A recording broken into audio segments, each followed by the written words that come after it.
Tuloy-tuloy ang paghahatid ng tulong ng iba't ibang ahensya ng pamahalaan sa mga naapektuhan ng lindol sa Mindanao.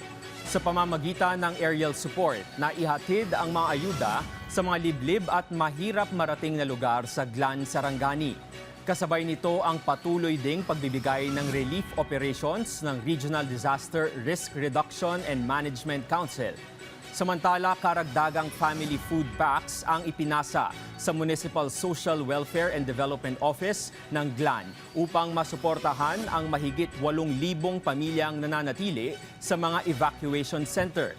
Malaki rin ang naitulong ng paggamit ng air assets ng Philippine Air Force at Philippine Coast Guard upang marating ang mga hiwalay o isolated na komunidad na naaapektuhan ng pagguho ng lupa. Layunin ng naturang operasyon na makapagbigay ng agarang suporta sa mga pamilyang nangangailangan habang nagpapatuloy ang rehabilitasyon at muling pagbangon ng mga komunidad sa rehiyon.